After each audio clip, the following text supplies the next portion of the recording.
ভিডিওতে দেখো যে আমি কতটা সিম্পল থাকি।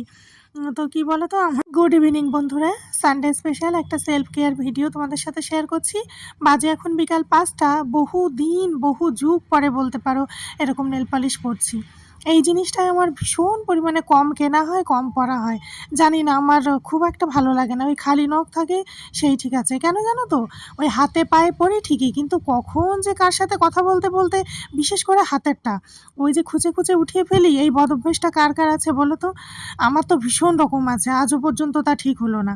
নেল পলিশটা পরে এখন একটু শাখাটা পরিষ্কার করে নিচ্ছি। সপ্তাহে একদিন করেই করি, খুব যে ময়লা হয়েছে তা নয়। যাবো একটু বেলসা, তো তার জন্যই আর কি রেডি হব এখন। সাজার জিনিস জামা কাপড় সব উঠিয়ে রাখতে রাখতে মনে হয় জং ধরে গেল, কিন্তু পরা বা ব্যবহার করা কোনোটাই আমার হয় না। তোমরা ভিডিওতে দেখো যে আমি কতটা সিম্পল থাকি। তো কি বলো তো, আমার না ওরকমই থাকতে ভালো লাগে। সব কিছু থাকতেও পরি না, ব্যবহার করা হয় না সেরকম।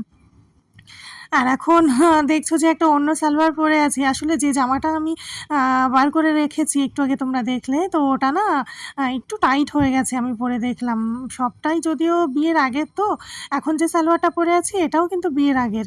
ওই ২০১৭ বা ১৮ সালের বলতে পারো, ওরকম টাইমের। তো এটা দেখলাম যে না, ঠিক আছে মোটামুটি।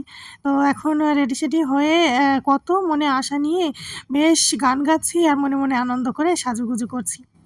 এই যে দেখো, রেডিও হয়ে গেছি। ভাবছি যে বহুদিন পর এত সাজুগুজু করলাম, একটু বাইরে বেরোবো, টুকটাক কিছু দরকার ছিল, দু একটা জিনিস কেনার ছিল। কি সাধ করে নিচে অবধি গিয়েছি, ও মা, সে এমন বৃষ্টি শুরু হয়েছে, সে যেতেই আর পারলাম না। আধা ঘন্টার উপরে নিচে ওইভাবে গিয়ে দাঁড়িয়ে রয়েছি। শেষে মণ্ডলমশাই বলছে যে কখন থামবে আর কখন তোমাকে নিয়ে যাব। আর শেষে ঘরে ফিরতে ফিরতে আমার ডিউটি টাইম হয়ে যাবে। ও যেহেতু নাইট শিফট চলছে। এত সাজগোজ করার পর কোথাও যাওয়ার থাকলে যদি কোনো কারণে তা যাওয়া না হয়, কেমন লাগে বলো দেখি? তোমাদের সাথেও কি এরকমটা হয়েছে কখনো?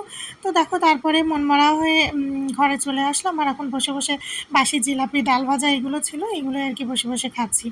তারপর মাঝখান থেকে আমি চেঞ্জ করে সন্ধ্যা পুজো দিয়ে রাতে খাবার বানিয়ে মণ্ডলমশাইকে টিফিন প্যাক করে দিয়েছি। আর আমি এখন সেদ্ধ ভাত খাচ্ছি। এটা আমার খুব প্রিয় একটা খাবার। পছন্দের সবজি দিয়ে গরম গরম সেদ্ধ ভাত বেশ ভালোই লাগে আমার। তোমাদের কার কার পছন্দের খাবার এটা কমেন্ট করে জানিও। আর এখন খাওয়া দাওয়ার পরে ব্রাশ করে নিচ্ছি। যদিও এটা কিন্তু প্রত্যেকটা মানুষেরই করা উচিত রাতে খাওয়া দাওয়ার পরে। আর তাছাড়া আমি সেদ্ধর সাথে একটু কাঁচা পেঁয়াজও খেয়েছি, তো ব্রাশ না করলে পরে সকালে মুখ থেকে একটা বাজে গন্ধ আসবে। আর এখন খাওয়া দাওয়া হয়ে গেছে, সব কিছু কাজ টাজ কমপ্লিট করে এখন চলে আসলাম হাত মুখ ধুয়ে ফ্রেশ হয়ে নিতে। এটা প্রত্যেক দিনই রাতে করে থাকি, এমন না যে সাবান ফেস ওয়াশ থাকতেই হবে। কোনো কিছু না থাকলেও আমি কিন্তু জল দিয়ে হলেও ধুয়ে নিই। তারপরে এই যে এখন ঠাকুরকে প্রণাম করে নিচ্ছি। লাইট দরজা সব কিছু অফ টফ করে আমি চলে যাব বেডরুমে।